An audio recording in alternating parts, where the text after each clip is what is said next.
직접 곡을 쓰시고 노래도 부르시는 분이십니다. 직장은 이제 S전자에 다니시는데 찬양의 은사를 받으셔서 십자가의 첫사랑 나의 베델 이런 곡을 저와 같이 부르겠습니다.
나의 주님 그때를 기억합니다. 주님이 나를 부르시던 그날을 외로움과 두려움에 힘겨웠던 나의 영혼, 나의 주님 그곳을 기억합니다. 주님을 처음 만났던 그곳을 공허함과 낙심으로 지쳐있던 내 모든 삶, 하지만 왜 몰랐을까? 주님의 따스한 미소가 있었음을 이제는 나 깨달아요. 주님의 다른 기다림 있었음을. 오 임마누엘 그리스도 내 깊은 찬양 받으신 분, 오늘도 그때를 기억해 하소서. 임마누엘 그리스도, 오 임마누엘 그리스도 내 깊은 찬양 받으실 분, 오늘도 그곳에 오르게 하소서. 임마누엘 그리스도, 당신의 십자가 사랑이 녹아있는 나의 베레로, 당신의 십자가 사랑이 녹아있는 나의 베레로.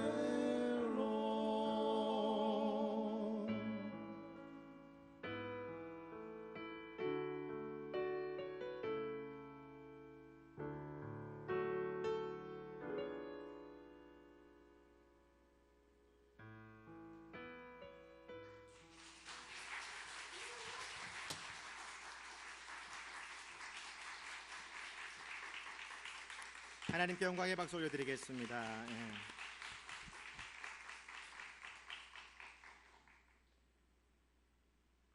칠월 한 달 동안 저희가 7월에는 사랑에 대한 주제로 이야기 나누고 있습니다. 위대한 사랑, 그 사랑이 어떤 것인가 3주 동안 계속해서 말씀을 나눴고요. 오늘은 사랑의 부활이라는 주제로 말씀을 나누겠습니다. 그리고 다음 주, 그 다음 주는 빛과 소금의 교회를 담임하시는 우리 조동욱 목사님께서 말씀을 증거하실 예정입니다.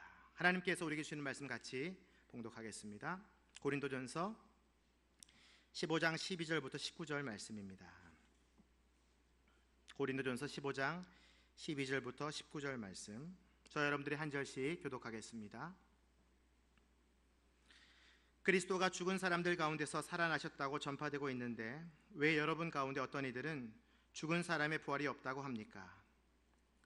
죽은 사람의 부활이 없다면 그리스도께서도 다시 살리심을 받지 못하셨을 것입니다. 만일 그리스도께서 살리심을 받지 못했다면 우리가 전파하는 것도 헛되고 또 여러분의 믿음도 헛되며 또 우리가 하나님의 거짓 증인으로 드러날 것입니다. 만일 죽은 사람들이 다시 살아나지 못한다면 하나님께서 그리스도를 살리시지 않으셨을 것입니다. 만일 죽은 사람들이 다시 살아나지 못한다면 그리스도께서도 살리심을 받지 못하셨을 것입니다. 만일 그리스도께서 살리심을 받지 못하셨다면 여러분의 믿음도 헛되고 여러분은 여전히 자신의 죄 가운데 있고 그리스도 안에서 잠든 사람들도 멸망했을 것입니다. 만일 우리가 그리스도 안에서 가진 소망이 이 세상의 생명뿐이면 모든 사람들 가운데 우리가 가장 불쌍한 사람들일 것입니다. 아멘. 인간의 장기 중에 가장 소중한 것이 무엇이냐라고 선택하라면 저는 주저하지 않고 심장이라고 선택하겠습니다. 심장은 고대로부터 생명과 동일한 의미로 사용되었고 심장이 뛰지 않으면 우리가 곧 죽은 것과 같기 때문에 우리의 인생, 우리의 모든 장기들 가운데 심장이 가장 중요하다고 생각합니다. 그럼 여러분에게 한 가지 질문을 드리죠. 자동차에게 있어서 심장과 같이 중요한 것은 무엇일까요? 네, 엔진입니다. 엔진이 있어야 자동차가 달릴 수 있고 또 운동력을 만들어낼 수 있기 때문에 그렇죠. 컴퓨터에 있어서 가장 중요한 것이 무엇일까? 그것은 CPU입니다. 중앙처리 장치. 컴퓨터의 성능을 좌우하고 핸드폰의 속도를 좌우하고 또 모든 데이터를 처리하는 것이 바로 CPU에 달려있기 때문에 그렇습니다. 심장과 엔진과 CPU, 기독교 핵심 진리, 기독교 안에 심장, 기독교 안에 엔진, 기독교 교리에 CPU와 같은 것이 있다면 무엇일까? 그것은 바로 부활입니다. 부활이 없다면 우리 기독교는 구원도 없고 영생도 없고 천국도 없고 아무것도 없는 무용지물이 되기 때문에 그렇습니다. 오늘 본문에 보면 부활이 없다고 주장하는 교인들이 있었습니다. 고린도 교회에. 왜 고린도 교회에 죽은 자의 부활이 없다고 믿는 자들이 있었을까? 그 당시에는 이제 헬라인들이 많이 그 고린도 교회에 있었는데 이 인간의 육체에 대해서 어떻게 설명을 했냐면 인간의 육체는 영혼을 가두어두는 감옥과 같다 이렇게 생각했어요. 그래서 죽는 것만이 우리의 영혼이 자유를 얻어서 해방되어서 멋진 이데아를 경험하게 될 것이다. 그러니까 자유로운 어떤 정신세계를 탐험하게 될 것이다. 그래서 죽음이라는 것을 굉장히 영광스럽게 또 생각을 했습니다. 그런데 다시 이 죽은 사람이 살아난다는 것은 이 말도 안 되는 것이다. 그래서 당시 철학자들이 이 얘기를 했습니다. 부활의 소망은 돼지의 소망이다. 일단 육신의 더러운 장애에서 해방된 영혼은 결코 재수감 되어서는 안 된다. 그러니까 많은 그리스인들, 헬라인들이 인간의 몸을 영혼의 감옥으로 정도밖에 인식하고 있지 않았어요. 그래서 죽음이란 것은 영혼이 몸이란 감옥에서 탈출하는 것이고 자유로운 것이기 때문에 다시 부활해서는 안 된다. 부활한다는 것은 상식 밖의 일이었습니다. 이 고린도 교회 안에는 많은 헬라인들, 이방인들이 섞여 있었기 때문에 이 헬라 철학, 그 당시에 부활, 죽은 자가 다시 살아난다는 이 부활의 논리를 믿지 않는 사람들의 영향을 받을 수밖에 없었어요. 그래서 일부 교인들이 부활은 없다라고 주장했던 것입니다. 그래서 사도 바울이 고린도전서 15장 이 부활장을 쓰면서 부활은 반드시 있는 사건이다. 부활이 믿어져야 된다. 부활은 우리 인간의 심장과 같고 엔진과 같고 CPU와 같은 것이다. 이것을 선포하고 있는 것입니다. 그 첫 번째 증거는 역사적 사실의 증거인데요. 고린도전서 15장 4절에서 6절 말씀을 같이 한번 읽겠습니다. 시작. 장사되었다가 성경의 말씀대로 3일째 되던 날 다시 살리심을 받아 게바에게 나타나시고 그 다음으로 12 제자에게 그 후 500명이 넘는 형제들에게 동시에 나타나셨으니 그 가운데 대부분이 지금도 살아있고 어떤 사람들은 잠들었습니다. 게바에게 나타나셨고 12 제자에게 나타나셨고 13명이죠. 500명에게 나타났고 513명 이상 되는 사람들이 예수 그리스도가 승천하고 부활하는 모습을 봤다는 거예요. 제 둘째 아들이 이름이 하람인데 이 아들이 가끔씩 이제 제가 운전하는 승용차에 이렇게 타고 가다가 그 생리현상을 못 참아가지고 방구를 잠깐 껴요. 방구를 자꾸 끼는데 이 차문이 닫혀있기 때문에 굉장히 지독하잖아요. 그래서 제가 이건 무슨 냄새지? 제가 막 약간 좀 짜증스러운 말투로 이제 물어보면은 우리 아이가 아빠 무슨 냄새가 나요? 하면서 시치미를 쭉 떼는 거예요.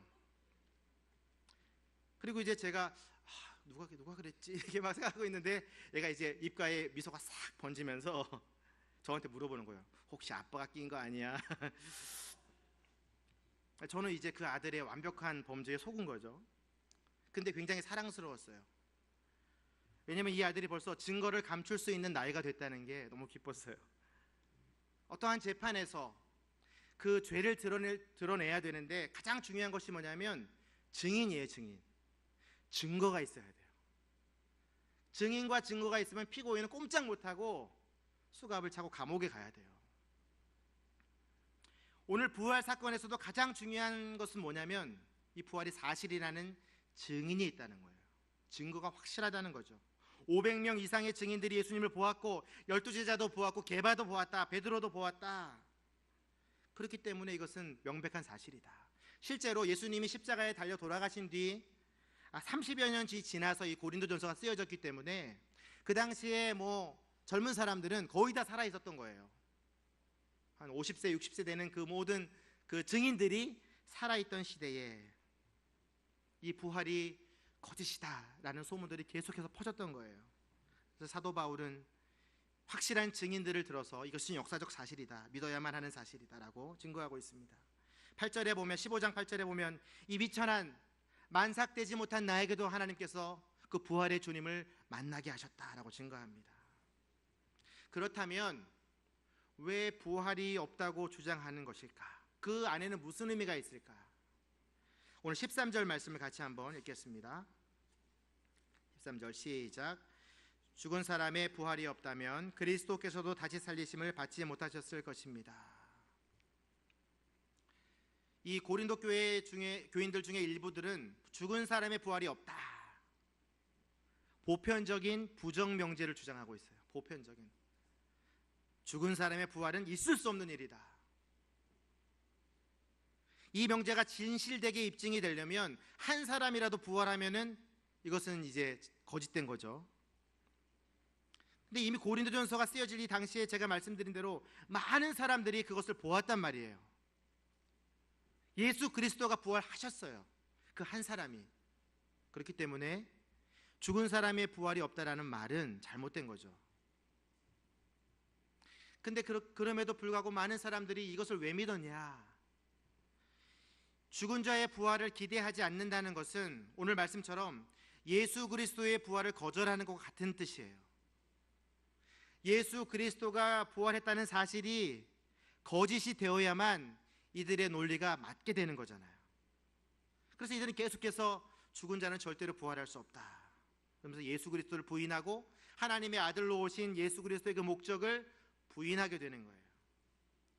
사도 바울은 이어서 예수의 부활을 거절하는 것에 대해서 다시 한번 또 의미를 말하는데요. 14절 말씀에 있습니다.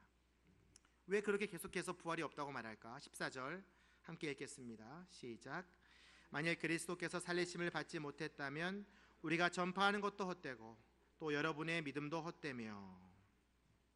죽은 자의 부활을 부정하는 것은 예수님의 부활을 거짓으로 만드는 것이며, 그것은 또 어디와 연결되냐면 우리가 전하는 복음이 헛된 것으로 만들어지는 거예요. 우리가 전도도 하고 기도도 하고 찬송도 하고 1:1 양육도 하고 JDS도 하고 아우리치도 가고 전도 집회도 하고 세례도 받고 하는 모든 일들이 다 헛되게 되는 거예요. 부활이 없다면, 예수님이 다시 살아나지 않으셨다면 우리는 전할 게 없는 거예요. 전도할 때 우리가 뭘 전합니까? 예수님이 부활하셨습니다. 당신의 죄를 위해 죽으시고 부활하셨습니다. 우리가 기도할 때 어떻게 합니까? 부활하신 예수 그리스도 이름으로 기도합니다. 이렇게 기도하잖아요. 우리가 찬양할 때 어떻게 기도해요? 어떻게 찬양해요? 부활하신 하나님의 능력으로 우리에게 새 힘을 주시는 하나님을 바라보며 찬양하잖아요. 우리가 양육을 받을 때 뭘 가르칩니까? 1:1 양육할 때 부활하신 예수님을 가르치잖아요. 근데 부활하신 주님이 거짓이었다라는 것은 모든 것을 거절하는 거예요. 모든 기독교의 핵심과 진리를 거부하는 거죠. 그런데 여러분 보십시오. 예수님이 부활하지 않으셨다면, 그것이 거짓말이었다면 2000년이 지난 지금의 전 인구의 30% 이상이 어떻게 예수 그리스도를 믿고 20억 명 이상이 주일마다 예배를 드리고 그 부활의 주님을 찬양하고 전도하고 기도하느냐 말이죠. 기독교의 역사만 보더라도 예수님은 반드시 부활하셔야만 했어요. 부활하셨죠. 근데 그들은 또 뭐라고 얘기하냐면 오늘 본문 14절에 우리의 믿음도 헛되다. 그렇다면 이 믿음을 지키기 위해서 피를 흘리고 돌아가신 우리 순교자들, 전도자들, 주기철 목사님, 손양원 목사님 같은 분들, 수많은 미국 감리교 선교사님들, 그분들의 죽음을 어떻게 설명할 수 있겠습니까? 그분들이 왜 죽으셨어요? 자신이 지금 죽음을 당해도, 복음을 위해 죽음을 당해도 다시 부활할 것을 믿은 거죠. 다시 살아날 것을 믿었던 거죠. 이 모든 거짓 증거들은 우리의 믿음을 빼앗고 교회를 공격하려고 하는 사탄의 전략들이죠. 그래서 그 핵심을 붙드는 거예요. 부활은 없다. 현대사회가 그래요. 부활을 계속 의심하게 만들어요. 창조를 의심하게 만들어요. 기독교의 근본 진리들을 막 흔들어요. 그래서 뭘 믿어요? 세상을 믿으라고 얘기해요. 나를 믿으라고 얘기해요. 과학을 믿으라고 그래요. 사이언톨로지. 경험을 믿으라고 얘기해요. 이성을 믿으라고 얘기해요. 그게 다 거짓된 이야기들이죠. 또는 우리에게 이 부활이 없다는 것은 어떤 의미냐면은, 네 번째 의미는 우리를 모두 거짓말쟁이로 만드는 거예요. 15절 말씀 같이 한번 읽겠습니다. 15절 시작. 또 우리가 하나님의 거짓 증인으로 드러날 것입니다. 만일 죽은 사람들이 다시 살아나지 못한다면 하나님께서 그리스도를 살리시지 않으셨을 것입니다. 우리는 하나님께서 그리스도를 살리셨음을 믿고 증거하는 사람들이죠. 그러나 죽은 사람들이 살아나지 못한다면 하나님도 그리스도를 살리시지 않으셨을 것이다 라고 말하는 거예요.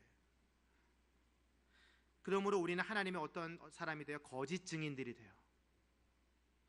하나님이 아들이 부활하지 않았는데 우리 부활했다고 말하는 거짓말쟁이가 되는 거예요. 다시 말해서 그것은 하나님을 거짓말쟁이로 만드는 거예요.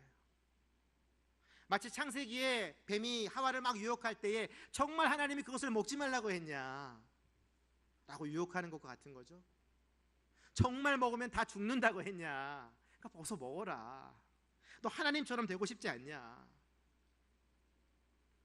우리를 거짓말하는 사람들로, 부활이 없다는 것은 하나님을 거짓말쟁이로 만드는 거예요.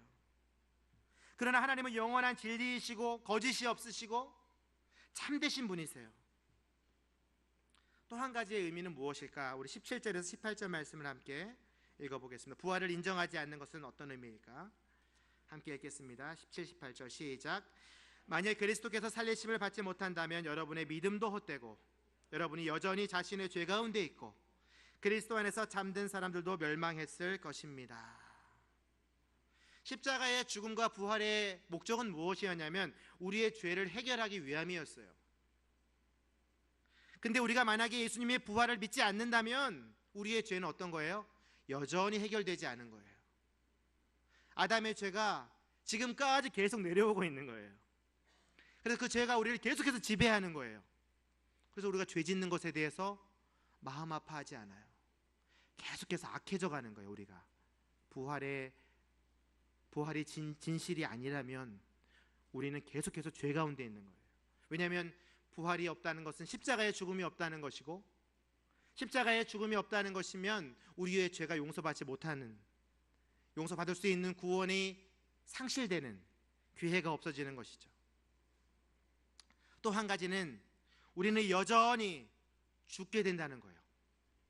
주님이 오시는 날에 죽는 자가 부활한다고 되어 있어요. 성경에 보면 다시 살아날 것이다. 무덤에 있는 자들이 다시 일어날 것이다. 그러나 부활이 없다면 죽은 자들은 계속해서 죽어 있는 거예요. 그래서 죽을 때 너무 안타까워하는 거예요. 장례식마다 곡성이 널리 퍼지는 거예요. 죽기 싫어하는 거예요. 천국이 없기 때문에. 아마 천국 환송 예배라고 하지 않을 거예요. 부활이 없다면 영원히 우리는 죽음의 무덤 가운데 갇히게 되는 것이죠. 그러나 십자가와 부활의 사건은 우리의 죄를 씻으셨고 우리에게 영원한 생명을 주셨고 하나님의 사랑을 결정적으로 보여주는 사건이에요. 그것은 분명히 역사적으로 증거되어져 있고 2000년이 지난 지금까지 우리가 믿어지고 있고, 그 십자가의 사랑 때문에 우리가 지금 오늘 제가 찬양한 거 아니에요. 십자가의 첫사랑, 그 베델로 돌아가자. 그 베델이 하나님의 집을 뜻하잖아요. 십자가 때문에 우리가 하나님 나라에 갈 수 있는 거예요. 십자가 때문에 우리가 사랑할 수 있는 거고, 십자가 때문에 우리가 다시 일어설 수 있는 거예요. 그래서 십자가는 사랑이며 그 부활도 사랑이고 하나님도 사랑이고 예수 그리스도도 사랑이에요.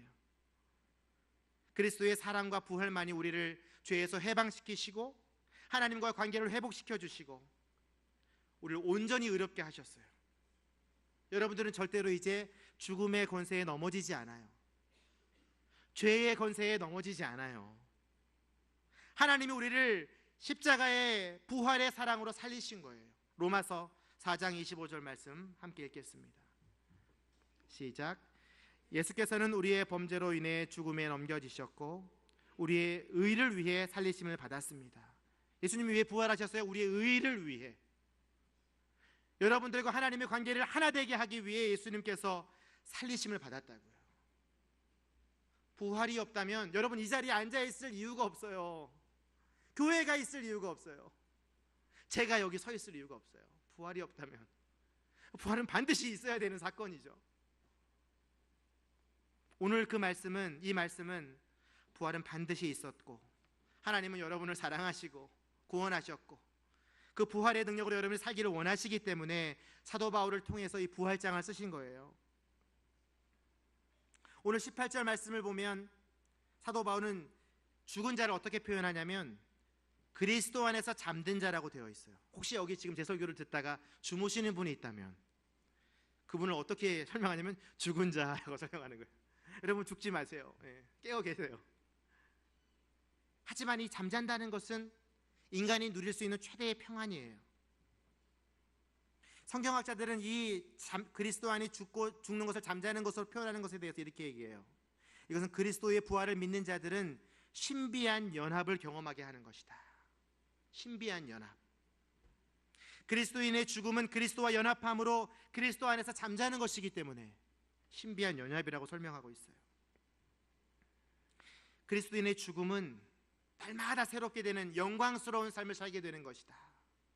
이유를 알 수 없는 새 힘이 계속 쏟아나오는 거예요. 그 신비한 것이죠.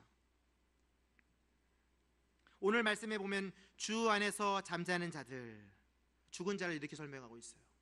어떤 아기를 낳은 이제 어머니들에게 언제가 가장 이 아기의 모습 중에 가장 예쁜 모습이 어디입니까? 언제입니까? 물어보면 뭐라고 대답할까요? 아마 잠자는 모습이라고 얘기할 거예요. 잠자는 모습. 때를 쓰지 않고 울지도 않고 엄마를 믿고 평안하게 잠든 그 아기의 모습이 아마 천국의 모습일 거예요. 근데 그런 모습이 바로 우리가 죽은 모습이래요. 요한복음 11장에 보면 마르다와 마리아의 오빠인 나사로가 죽었어요. 얼마나 슬픈 장례식장입니까? 예수님이 오셔서 뭐라고 그러냐면 마르다 마리아야 울지 마라, 나사로가 지금 자고 있다라고 얘기하세요. 놀랍지 않습니까? 부활의 주님께서 죽은 나사로를 향해서 자고 있다라고 얘기하고 있어요. 왜 그러실까요?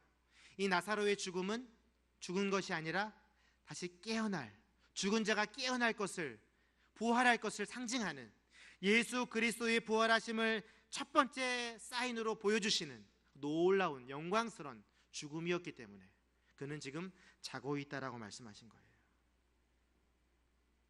그래서 우리는 죽음이 두렵지 않죠. 그래서 우리는 죽을 때 천국 환송 예배를 드리죠. 아, 천국으로 잘 가십시오.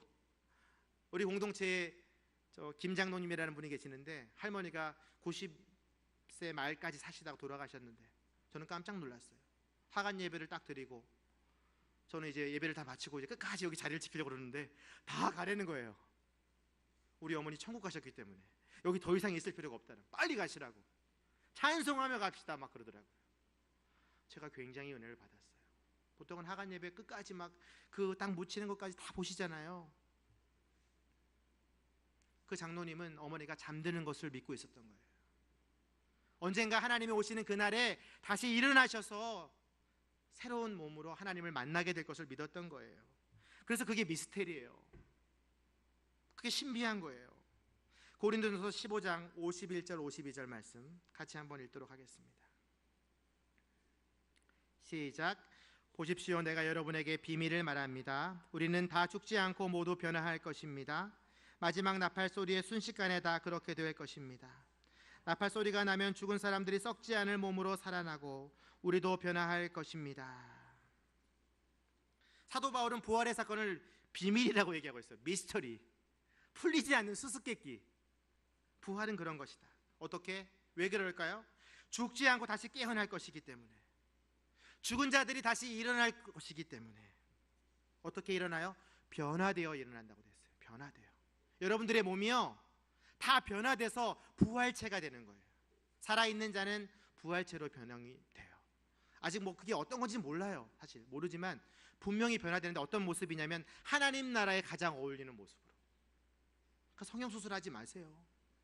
그때 다 성형해 주신다니까요. 하나님이 아름답게 천국에 들어갈 수 있는 사람들로.